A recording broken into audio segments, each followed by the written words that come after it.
এই সূরা যারা তেলাওয়াত করবে তাদের কবরের আযাব হবে না। কবরে যাওয়া লাগবে কি লাগবে না? যাওয়া লাগবে না, কার কার হাত তোলেন?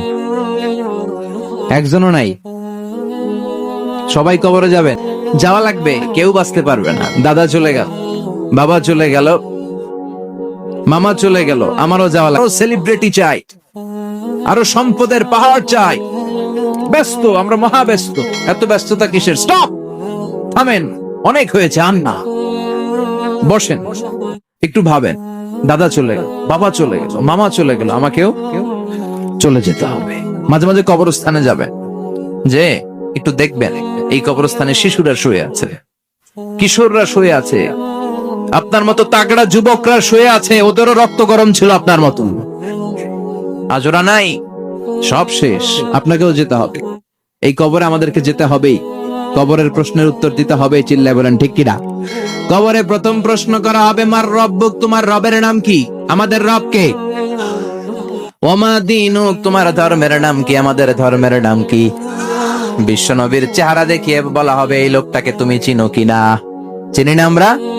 চাঁদের চেয়ে সুন্দর তুমি, নবী আমার কমলিহি ওয়ালা, দু জাহানের বাদশাহ তুমি, প্যারা নবী সাল্লাল্লাহু আলা, দু জাহানের বাদশাহ তুমি, প্যারা নবী সাল্লাল্লাহু আলা, চাঁদের চেয়ে সুন্দর তুমি, নবী আমার কমলিহি ওয়ালা। সুবহানাল্লাহ পড়ে।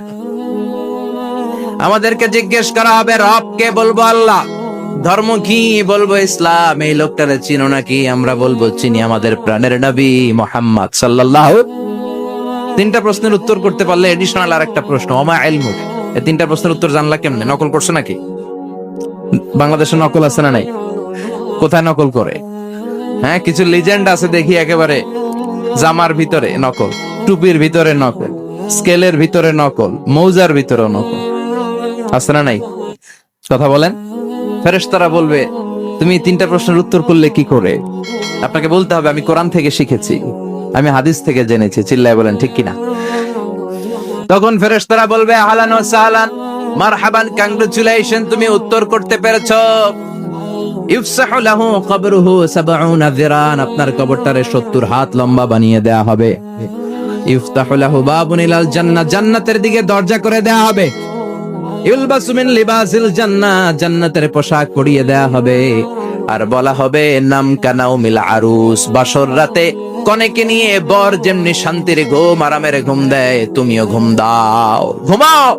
You should get some sleep now, you are very tired man, ঘুমাও, অনেক হয়েছে, ঘুমাও। তোমার এই ঘুম কেউ ভাঙাবে না, ইসরাফিলের সিঙ্গার ফুৎকার ছাড়াও। আল্লাহ লম্বা ঘুম যেন দিতে পারি, তৌফিক দাও। আর যারা ইসলাম বিরোধী, কোরআন বিরোধী, বিশ্বনবী বিরোধী, তাদেরকেও প্রশ্ন করা হবে, তোর রব কে? মার রব্বুক, সে বলবে, লা আদরি, আমি কিছু জানি না, আমি মাফ চাই, দোয়াও চাই। কথা কন, জানি না, আমি কিছুই মনে করতে পারছি না, আমি কিছু জানি না, আমার ধর্ম নাই, কর্ম নাই, আমার ধর্ম যার যার, উৎসব সবার, আমার কোনো ধর্ম টর্ম নাই, আমার কোনো নামাজ রোজা নাই, আমার কোনো রব নাই। দ্বিতীয় প্রশ্ন, ওমা দীনুক, তোর ধর্মের নাম কি? সে বলবে, ধর্ম কি? আমি জানি না, আমি ধর্মরে গালি দিতাম, আমি দুনিয়া ইসলাম রে বাস দিতাম, আমি আলেম ওলামাদের বিরোধিতা করতাম, আর শাহবাগের মঞ্চে উঠে ভাষণ দিতাম। আছে না নাই? সব গুমর ফাঁস হয়ে যাবে, ইয়াউমুত তাকাবুন। এরপর বিশ্বনবীর চেহারা দেখিয়ে বলা হবে, এই লোকটারা চিনো নাকি? সে বলবে, চিনি না, তবে আমার বন্ধুরা তার বিরুদ্ধে ব্লগে লিখতো, আমিও ব্যাড ব্যাড কমেন্টস করে দিতাম, এই লোকটার বিরুদ্ধে আমি কার্টুন বানাতাম, এই বিশ্বনবীর বিরুদ্ধে আমি কথা বলতাম। চিল্লায় বলেন ঠিক কিনা?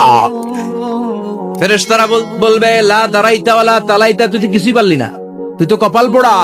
ফায়ুতরাকু বিমাতারিকা মিন হাদিদ, লোহার হাতুড়ি দিয়ে পিটিয়ে ওর মাসেলগুলো থেতলে ফেলা হবে। ওয়ায়ুকালু লিল আরদি ইলতাইমি, কবরের দুই পাশের মাটির বলা হবে, চাপ দে, এমন চাপ দিবে, ফাতাখতালিফা আদলাউকু, ডান পাশের পাজরের হাড্ডি বাম দিকে ঢুকে যাবে, বাম পাশের পাজরের হাড্ডি ডান পাশে ঢুকে যাবে, কিয়ামত পর্যন্ত এই মারামারি চলবে। আল্লাহ, এরকম ভয়ঙ্কর পরিস্থিতি থেকে আমাদেরকে বাঁচাও। ওই কবরের আযাব থেকে বাঁচার দরকার আছে না নাই? বিশ্বনবী বললেন, যে ব্যক্তি রাত্রিবেলায় সূরাতুল মুলক তেলাওয়াত করবে তার কবরের আযাব হবে না। ইন্না হাযিহি সূরা সূরাতুন আযীমা মানিআতুন মিন আযাবিল কবর। এই সূরাটা এমন সূরা, সাধারণ কোন সূরা না। এই সূরাতুল মুলক যে রাত্রিবেলায় তেলাওয়াত করবে তার কবরের আযাব থেকে তারে বাঁচিয়ে দিবে কে? নাম্বার 1 ফজিলাত, স্ট্যাটাস, মনে থাকবে তো? 2 নাম্বার স্ট্যাটাস, শাফাআত লি সাহিবিহা। এই সূরাটা, এই সূরার তেলাওয়াতকারীর জন্য কিয়ামতের দিন সুপারিশ করবে। কোরআন সুপারিশ করবে, চারটেখানি কথা না। কোরআন যদি আপনার বিরুদ্ধে দাঁড়ায়, আপনার জান্নাত ক্যান্সেল।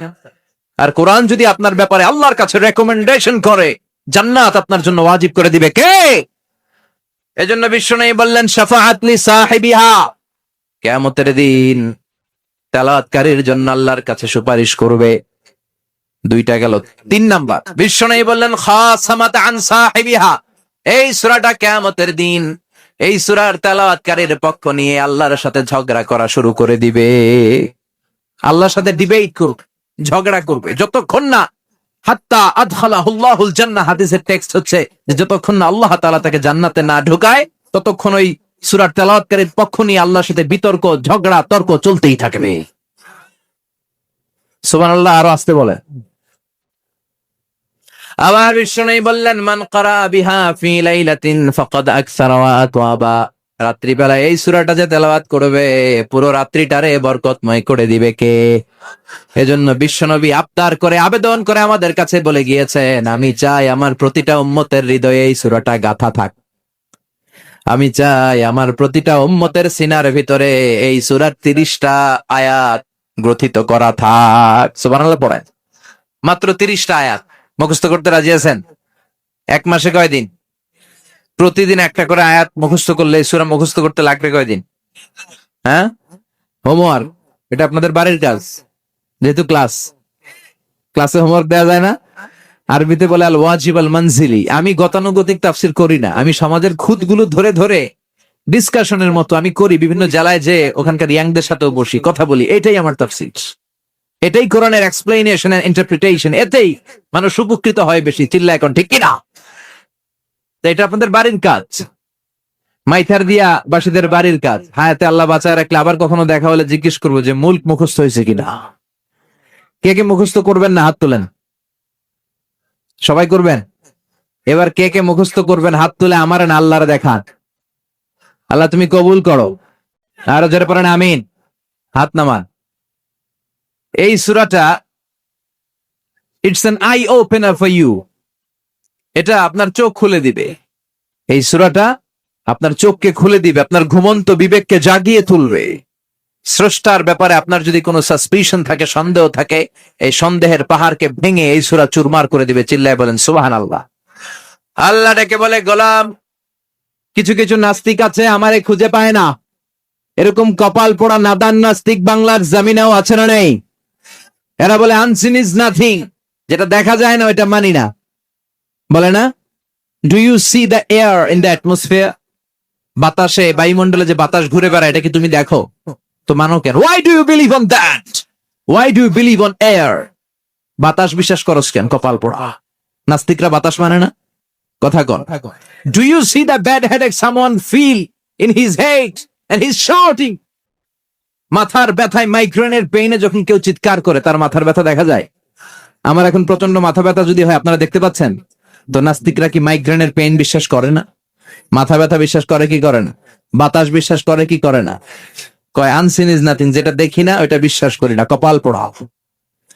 আল্লাহ ডেকে বলে, গোলাম আমার সৃষ্টির দিকে তাকা, আকাশের দিকে তাকা, বাতাসের দিকে তাকা, সাগরের দিকে তাকা। সাগরের মধ্যে আমি আল্লাহ আছি না নাই? বিশাল বড় বড় পাহাড়ের দিকে তাকা, ঝর্ণার দিকে তাকা, ঝর্ণার মধ্যে আমি আছি না নাই?